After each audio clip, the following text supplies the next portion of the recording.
So we're back over here at the stump grinding job, and still got the stump grinders. The last day I got it.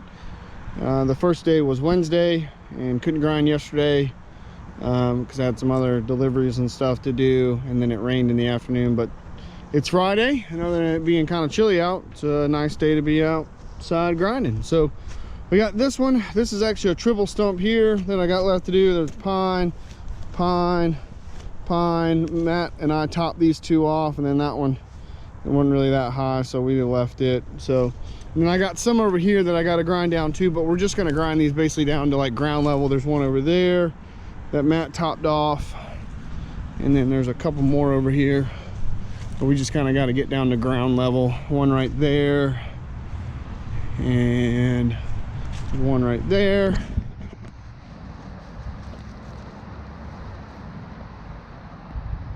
And I think there's one more. Yeah, there's a couple more up there, one or two more up there that we're just going to take down to the about ground level. We were slightly below ground, so just so you don't see them pretty much, because none of this is getting cleared out. That pine right there might eventually come out, but the rest of the stuff is, that one too might come out, but the rest of these are pretty much staying. The rest of the stuff's going to stay. So let's crank this guy up and get going.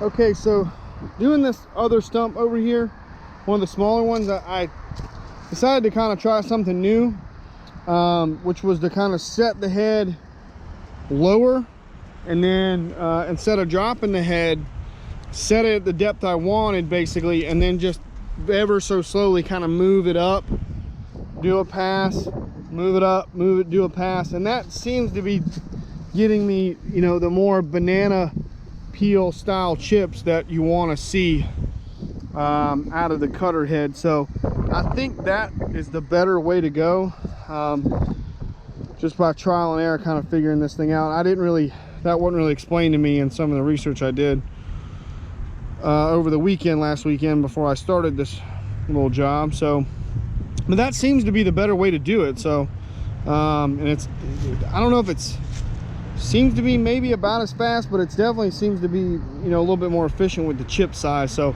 that's the way I'm going to keep going. It looks like I've been maybe not be doing it the best way the whole time until now, but you know, you live and learn and try different things and figure it out. So that's kind of one of the things of doing this stuff on your own and figuring it out for the first time. But that seems to be the way to go. So you know, when you get stuff like this, you try different things and different techniques and see what works. So that's what I'm going to keep going with.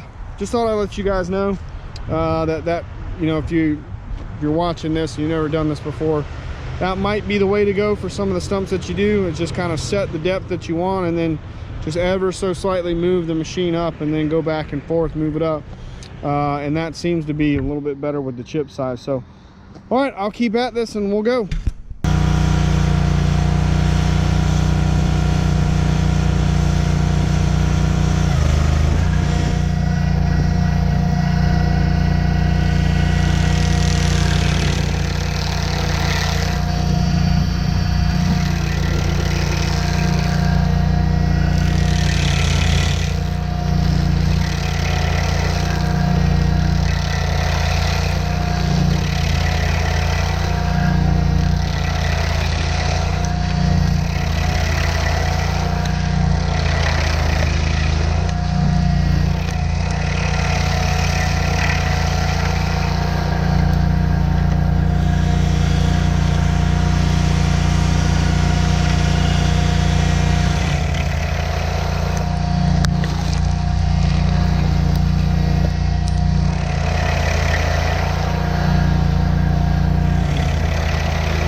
Okay, so let me explain something for those of you who are not really familiar with some of the pine trees we have down here in the south, or at least in this area. The tap roots go really deep. One of the ones I dug, one of the stumps I dug right there, the tap root was probably 10 feet long at least. So what happens is, as you're grinding this stump, as you're going into it, even if you start low, you can't go low enough, you know, really to not be on top of it at some point. So the problem here is, you know, as you're going into it, you're on top of it, and you can't grind a stump effectively from the top. You go into it, not on top of it. So that's why the cutter is really having a hard time here with this, because as I'm going into it, I'm hitting the bottom, which is like the top, so to speak, of what I'm grinding, and it's just not doing very well. Like on the oak one over there, see our oak trees, our big live oaks, like that one right over there, that tree might look huge, but the stump is maybe only 16 inches thick or so, or maybe 12. They're not that thick, so you can, you know, grind the head down to the bottom, so to speak, and grind the whole thing. With these, you're still gonna have, you know, even if you grind it, you know, 10 inches into the ground or so, 12 inches of ground, you're still gonna have several feet of taproot going down that you're gonna be on top of as you're going through this stump. So this thing is just, these pine stumps are a pain in the ass. If you see the cutter head really struggling and bogging down, and with this, that's the reason why. Is, you know, when I'm up here, I'm getting really good chips, but once I start going down to the bottom, the head is on basically the top of the stump of what's left in the ground, and that's just not working very well. So we're just gonna keep fighting my way through it and do the best we can, and see if we can get there.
I think that's it. I think I got it all. Took me less than 2 hours to get it all. So I think the teeth are starting to get a little dull on that thing, or duller than what they were after all the grinding I've done. So, and if you watch my other video, this is only the second day I've ever used this thing. So I've only got about maybe 6 or 7 hours of using this thing, and I've never used a stump grinder in my life till today. So I'm sure there's going to be a bunch of people commenting, you don't know what you're doing. Well, no, duh. Never run one of these things before. But you know, to do is to learn, as I always say. Plus it's a rental, you know, so if I wear the teeth down, you know, I can just replace them. So, but it got the job done. These pine stumps are a pain. If this would have been an oak stump, I think it would have been a much easier task. But they seem to eat the oaks a little easier than these sticky pines. So anyway, I've got several others to do, but I'm not going to film those. I just thought this one was cool because it was the second biggest one I had to do. So, but I'm going to do, at the end of the day here today, I'm going to do a real quick, you know, 5-10 minute review on that thing, just to give people an idea of what it's all about. So if you're watching this video, watch the video of me grinding that one. That one was even bigger. That was a big stump right there. So and I'll have that up shortly, and hope you guys are having a good day, and I hope you guys have a great weekend, and I'll see you later.